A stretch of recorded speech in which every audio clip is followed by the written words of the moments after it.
A very good morning to all of you. Today, myself Shubham Jaswal is standing before you all to teach you a very interesting topic.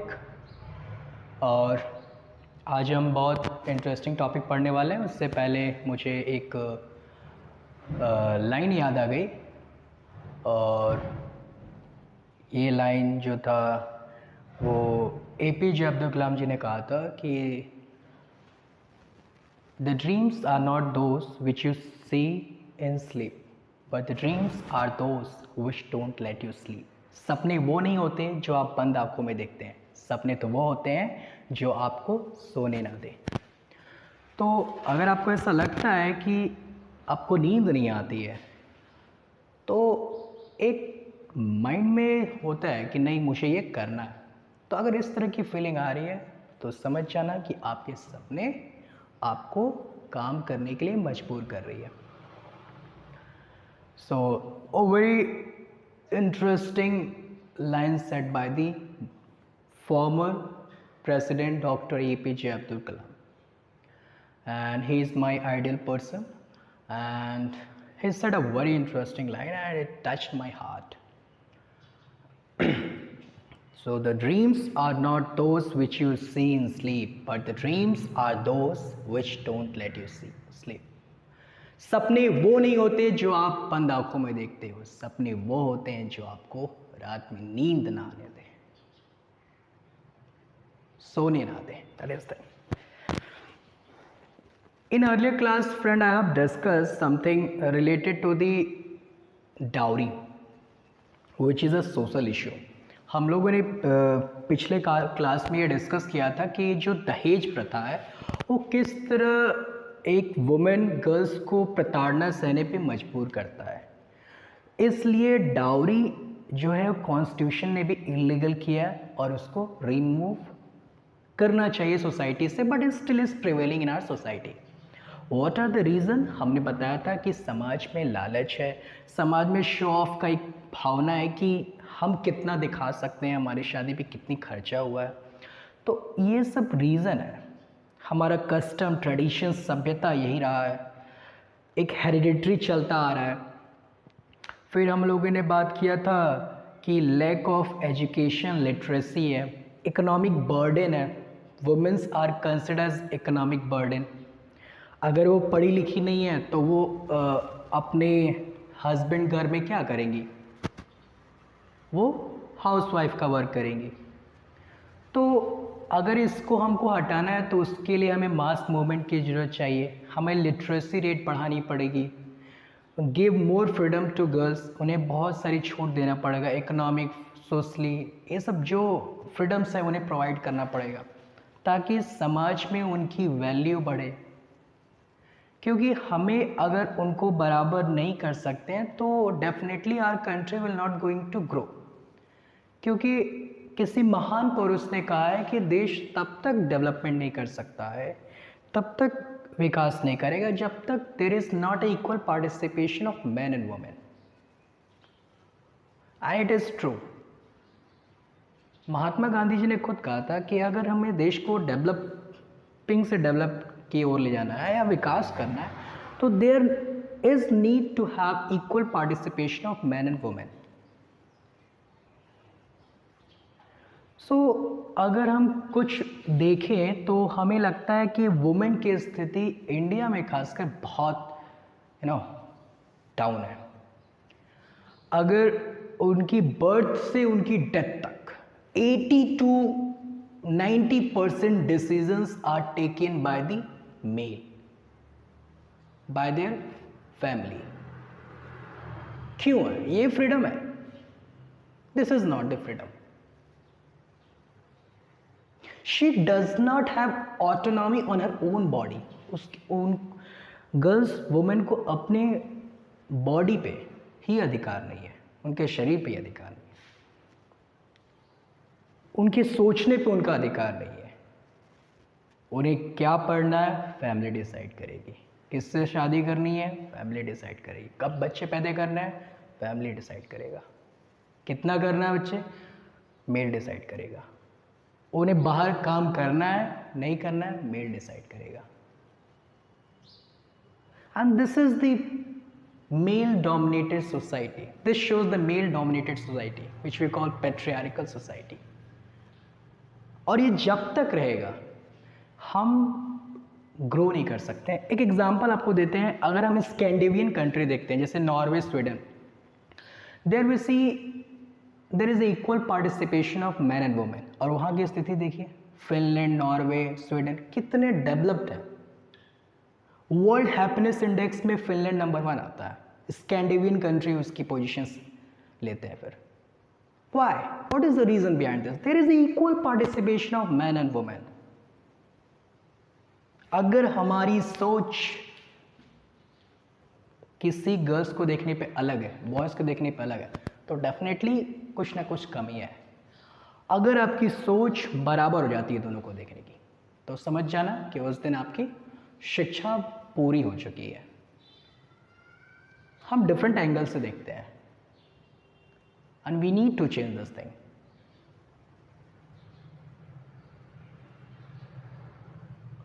एक girls, मैं क्या बताऊं, एक particular crime उनके ही against होता है, mail के against नहीं होता है. एंड ये आज का टॉपिक नहीं है, बट ये डिस्कस करना बहुत ज़रूरी है. एक डावरी इनके खिलाफ ही तो हुआ, क्राइम ही तो हुआ. दहेज, उन्हें डिस्क्रिमिनेशन होता है on the basis of gender. वो गर्ल्स हैं तो उन्हें डिस्क्रिमिनेशन सहना पड़ता है. दूसरा डिस्क्रिमिनेशन होता है, डाउरी है, डोमेस्टिक वायलेंस है. डोमेस्टिक वायलेंस है, हस्बैंड और वाइफ में युद्ध होता है because there is not a mutual understanding between them. What is the reason? Education, lack of literacy. और सबसे बड़ी क्राइम तो रेप होता है इनके अगेंस्ट, ये खासकर.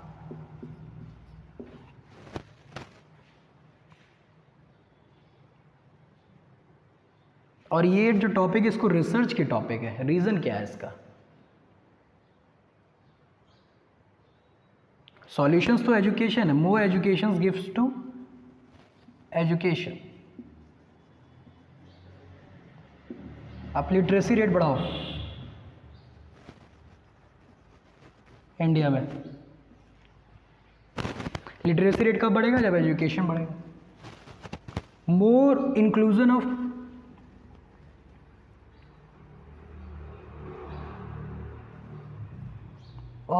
मोर पीपल इन एजुकेशन. अधिक से अधिक लोगों को एजुकेशन की कैटेगरी में लाओ, उन्हें पढ़ाओ. प्रमोशन ऑफ सेक्सोलॉजी, ये पढ़ाना चाहिए. तब जाके इनके फीलिंग को अंडरस्टूड करेंगे गर्ल्स के. इन साथ खिलवाड़ा नहीं होगा. ये आज भी मेरे को समझ नहीं आता है.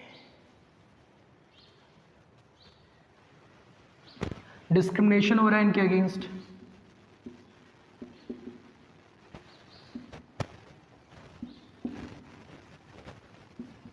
डोमेस्टिक वायलेंस है.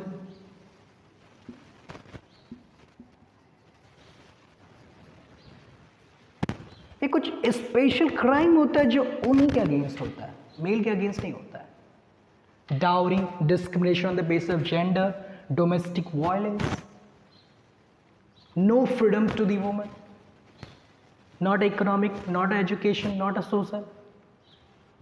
Heinous crime. It is a heinous crime, rape.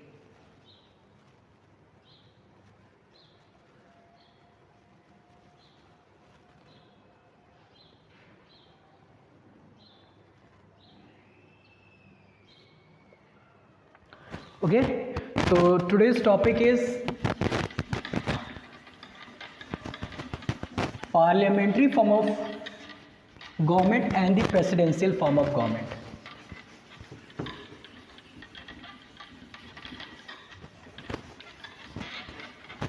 Parliamentary form of government and the presidential form of government.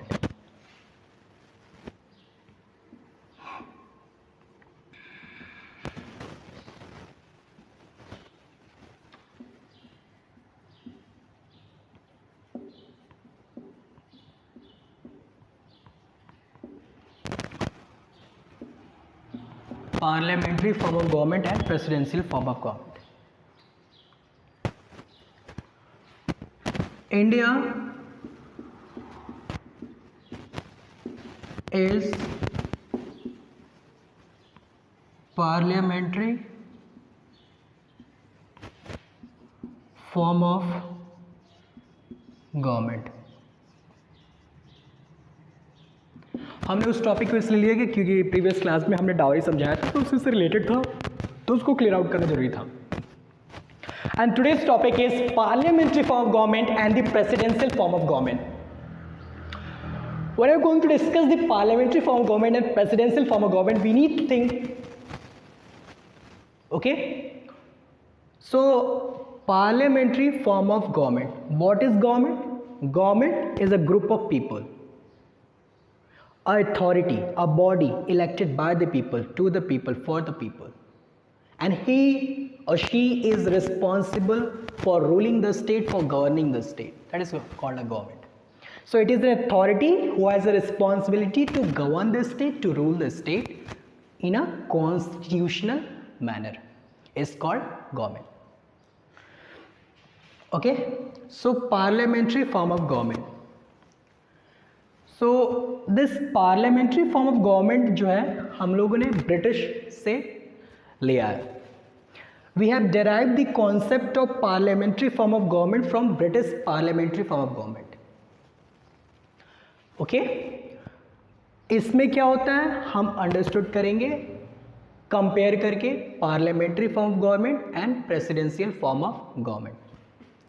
Okay, so India is a parliamentary form of government. तो ये चीज़ जानना जरूरी है कि इंडिया जो है पार्लियामेंट्री फॉर्म ऑफ गवर्नमेंट है. क्या पार्लियामेंट्री फॉर्म ऑफ गवर्नमेंट होता है मैं बताऊंगा, उनके डिफरेंट फीचर्स को समझ लेंगे तो हम पार्लियामेंट्री फॉर्म ऑफ गवर्नमेंट को भी समझ लेंगे. तो first there is need to look the different features of the parliamentary form of government.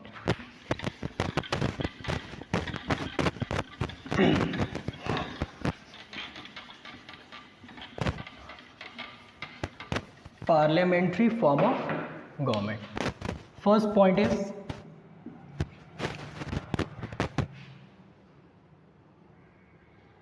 presence of real and nominal head. Presence of real and nominal head. In parliamentary form of government, such as India having a parliamentary form of government, parliamentary form of government में क्या होता है, एक real और एक executive head होता है. For example जो इंडिया के जो प्रेसिडेंट है he is a nominal head of the state. Nominal head in the sense जो भी काम होगा, all the executive work will going to happen in the country, but that work will be going to happen in the name of the president. जो भी executive work होगा वो किन के नाम पर होगा? इन the name of the president, because he is the nominal head. तो जितने भी एग्जीक्यूटिव वर्क हैं वो प्रेसिडेंट के नाम पर होगा, लेकिन जितने भी एग्जीक्यूटिव वर्क हैं वो कौन करेगा? वो प्राइम मिनिस्टर करेगा. And prime minister of India is a real executive head. So all executive head, all executive work will going to happen in the name of the president, but who will going to do the executive work? The prime minister, the prime minister itself. So Prime Minister of India is the real head who is responsible for all executive work, but all executive work will happen in the name of the president. जितने भी काम होंगे वो president के नाम पर होंगे, because he is the nominal head.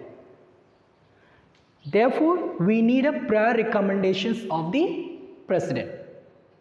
Okay, all the work which will happen in the name of the president. But who is responsible for all the executive work? The Prime Minister of India. So you need to understand what is the meaning of real executive and nominal executive. Nominal executive का मतलब ये है कि जितने भी काम होंगे वो प्रेसिडेंट के नाम पर होंगे और जो भी काम करेगा वो executive, that is a real head, जो प्राइम मिनिस्टर ऑफ इंडिया है. आई hope you understood the meaning of real and nominal head. Nominal head of state is president and real head of state is prime minister. Means जितने भी executive work हैं वो prime minister करेंगे but in the name of president. Okay,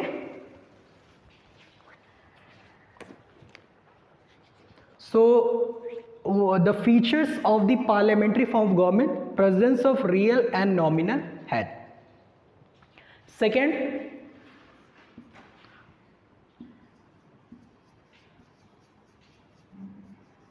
majority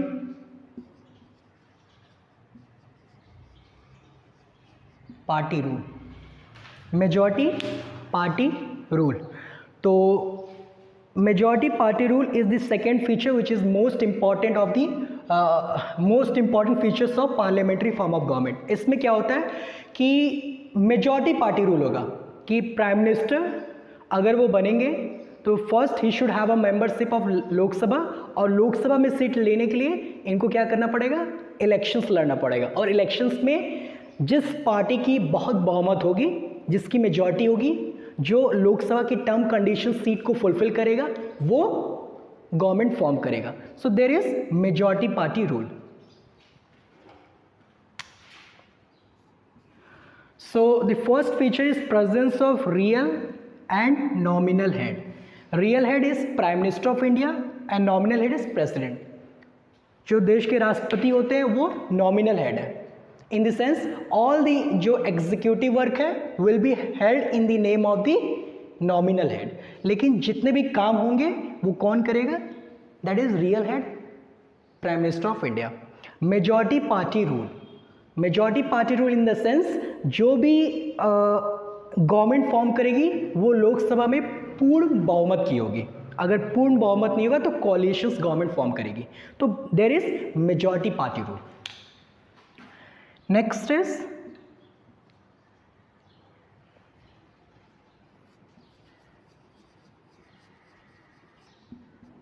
collective responsibility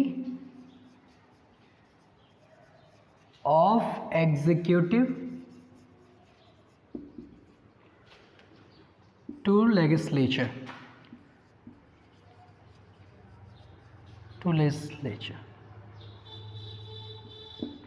ये point समझना बहुत जरूरी है.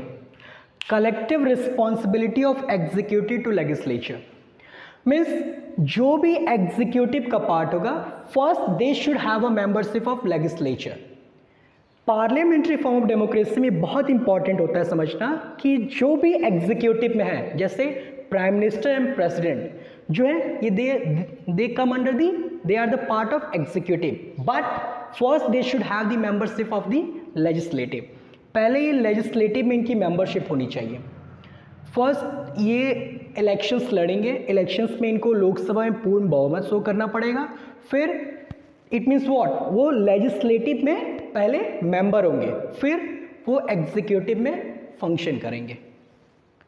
So collective responsibility of executive to legislature, such as Prime Minister of India is a part of executive, but he should have membership of legislature first.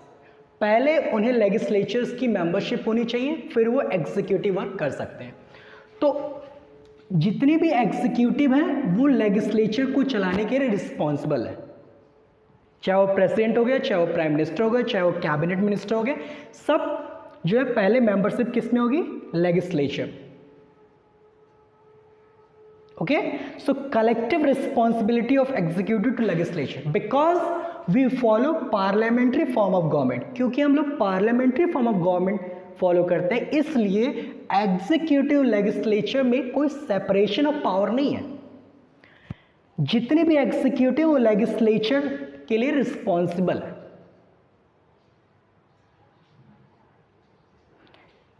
What happen in the legislature? Legislature में laws बनते हैं और उसको implement करने का काम executive का होता है। बट जो भी एग्जीक्यूटिव का पार्ट है, they will be responsible for the legislature because there is no distribution of power between executive and legislature because we follow the parliamentary form of government.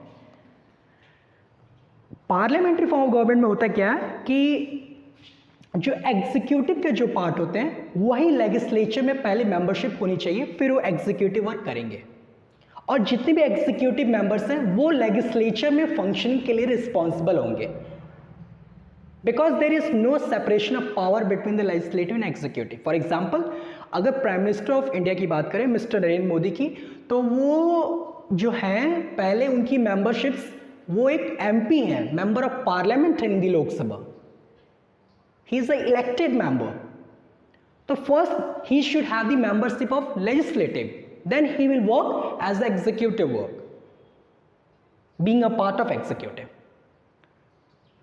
So this is the very important concept of this parliamentary form of government and very important features of parliamentary form of government.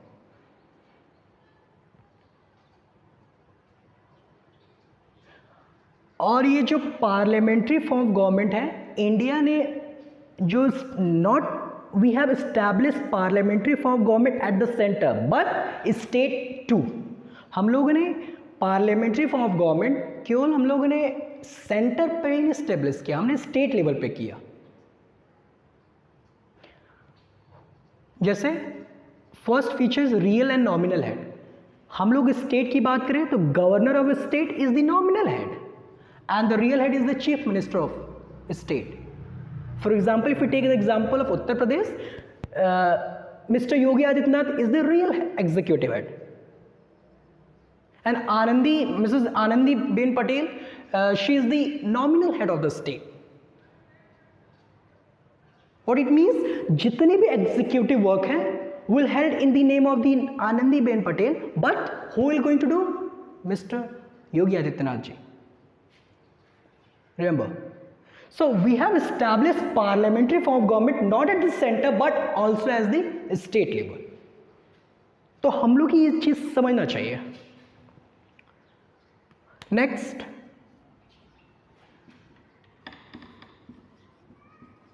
Prime Minister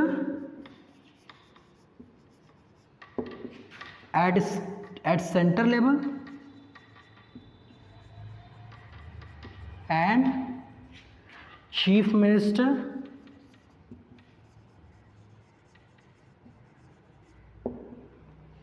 at state level. जितनी महत्व prime minister centre level पे होती है उतनी ही महत्व chief minister का state level पे होता है. कोई भी अलग इंपॉर्टेंस नहीं है because we follow the federalism, we are the federal state, there is a clear cut distribution of power between the centre and the state, and we having this different subject of the state subject, we have a different state subject and different center subject, and none of the body will interfere in between both.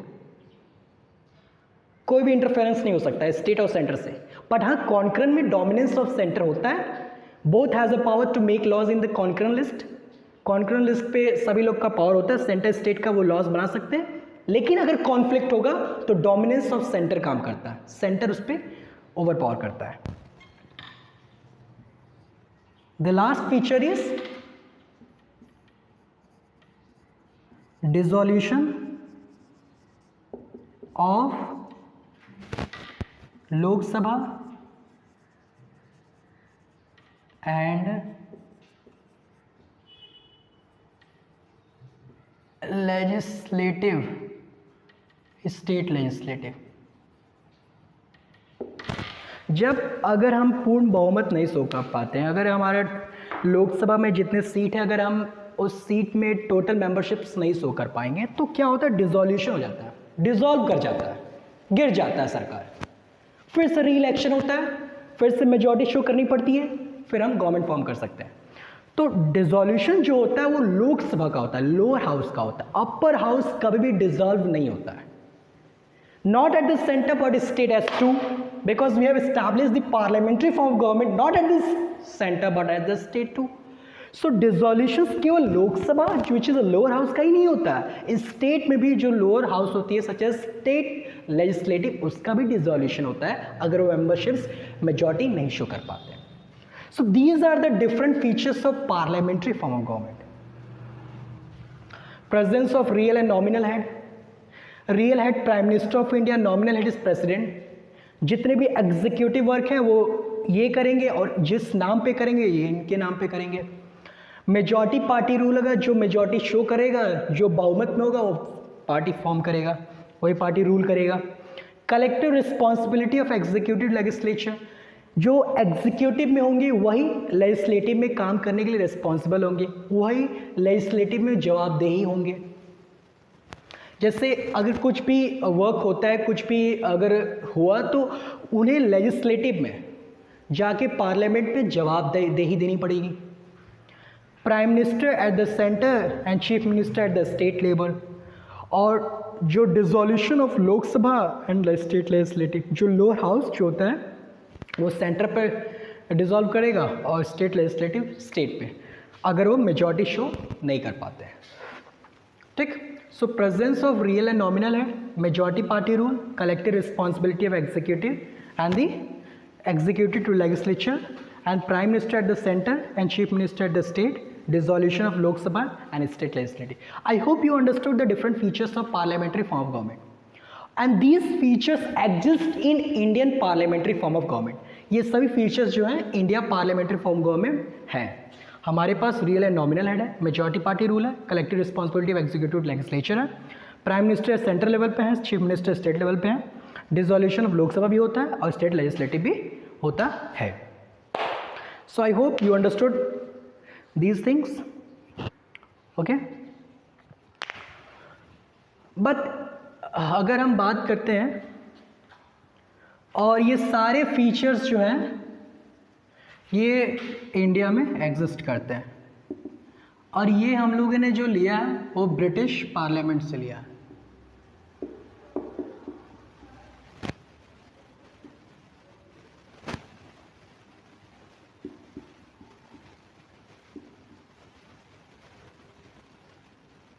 लेकिन हमारे Indian parliamentary में और British parliamentary में ये पूरे है, मतलब presence of real and nominal head है, मेजॉरिटी पार्टी रूल है, collective responsibility of executive to legislature है, लेकिन कुछ डिफरेंस है।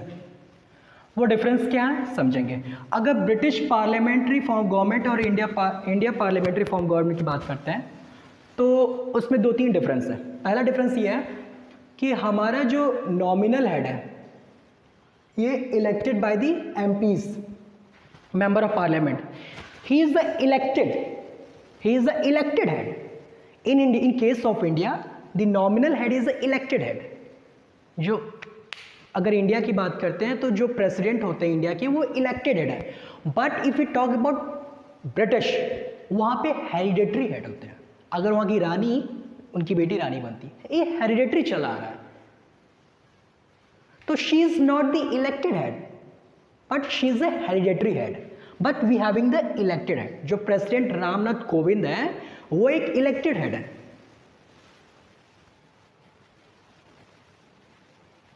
ठीक है। लेकिन अगर क्वीन की बात करते हैं वहाँ की ब्रिटिश की, तो वो एक हेरिडेटरी हेड है। That is the first difference between the British parliament and Indian parliamentary form of government. We both having the parliamentary form of government, but the basic difference is in British Parliament, who is the nominal head? Nominal head are those who will be hereditary one. वही होगा जो hereditary one होगा। मतलब कि nominal head जो है वो hereditary पे चलेगा। But in case of India, the nominal head, in case of India, nominal head is the elected head. And that is a basic difference between the Indian parliamentary form of government and British parliamentary form of government. And second difference is what? जो Indian parliament है, it is not a sovereign body. What it means? Sovereign का मतलब ये होता है कि वो कुछ भी कर सकती है. And there is no interference of someone else. कोई अलग का इंटरफेरेंस नहीं होना सकता है. सोवरेन तो हमारी पार्लियामेंट में कुछ रिस्ट्रिक्शन है और वो रिस्ट्रिक्शन कॉन्स्टिट्यूशंस के द्वारा दिया गया है कि पार्लियामेंट्री कोई भी आर्बिट्रली फंक्शन नहीं कर सकती. What are the functions of the parliament? It has been mention in the constitution itself. क्या करना है पार्लियामेंट को कॉन्स्टिट्यूशन में लिखा हुआ है. But in case of British parliamentary, अगर ब्रिटिश पार्लियामेंट्री की बात करते हैं तो British parliamentary is a sovereign body. What it means? That British parliament can do anything except change a woman into man and man into woman. ये कहा जाता line, वो कुछ भी कर सकती है because British parliament is a sovereign body. But Indian parliament is not a sovereign body. Indian constitution is a sovereign. We the people of India have a solemnly resolved to constitute India into a sovereign, secular, socialist and democratic republic country. Sovereign. That is what? हमारा constitution sovereign है but हमारे parliament sovereign नहीं है.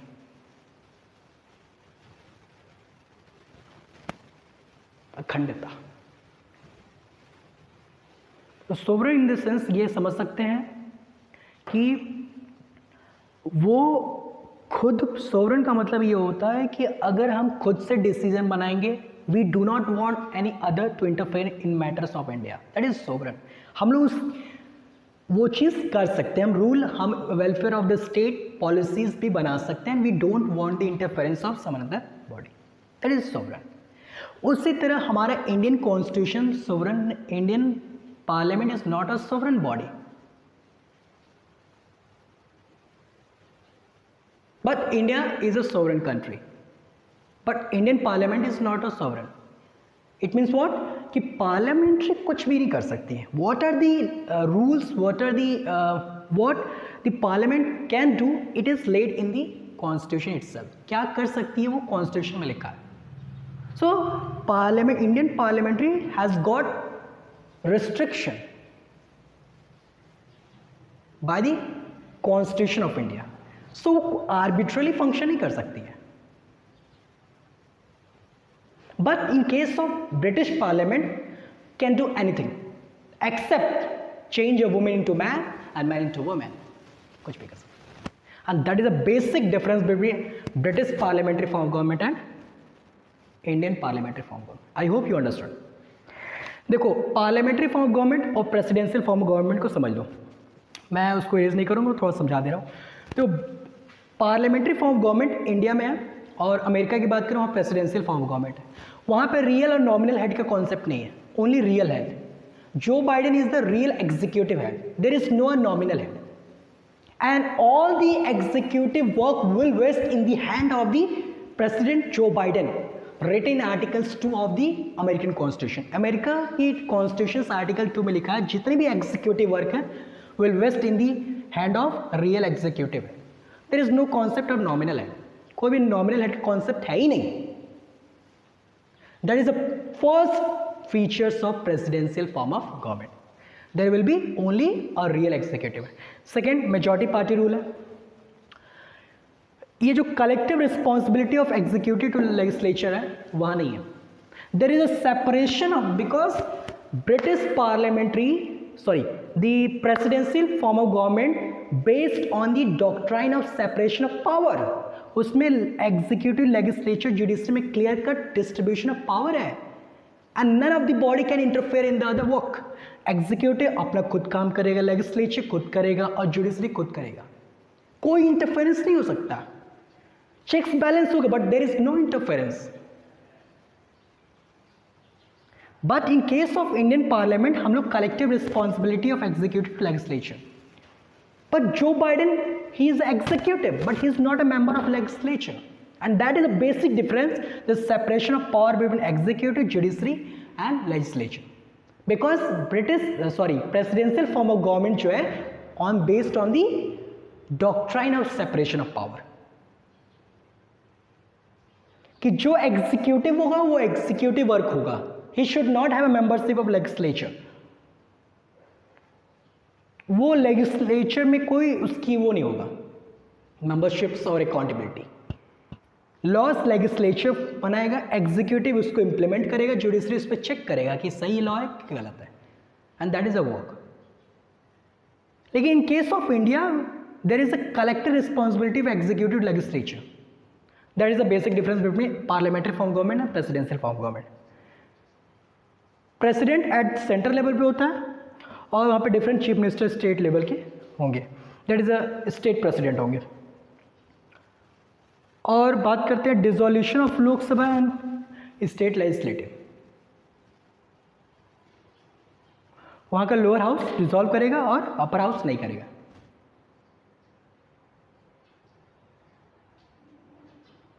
So I hope you understood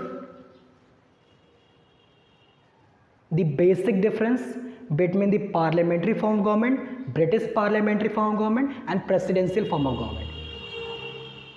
वहाँ पे भी senate होता है और रिप्रेजेंटेटिव ऑफ पीपल हाउस, दो हाउस वहाँ पे बाइकैमरलिज्म है अमेरिका में, जिसमें अपर हाउस डिसॉल्व नहीं करेगा, लोअर हाउस डिसॉल्व करेगा।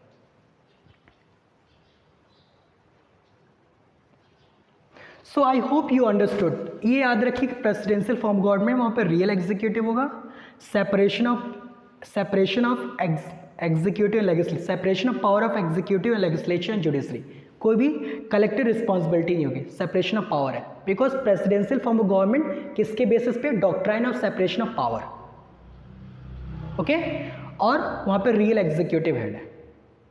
That is a basic difference between the presidential form of government and parliamentary form of government. Executive की जवाबदेही लेजिस्लेचर में होगी, ये पार्लियामेंट्री कहता है, लेकिन एग्जीक्यूटिव के लेजिस्लेचर में जवाबदेही, अकाउंटेबिलिटी और मेंबरशिप्स नहीं होती है प्रेसिडेंशियल फॉर्म ऑफ गवर्नमेंट में। लेकिन लॉज बनाने का काम लेजिस्लेचर करेगा, उसको इंप्लीमेंट करने का काम एग्जीक्यूटिव करेगा। So I hope you understood the basic difference between both. If you like my incentives, please comment. Please provide valuable comments in my comment box. Don't forget to share, subscribe this channel. Secretary gives a lots of loves to me and to this channel. Okay, thank you so much for watching this thing. Thank you.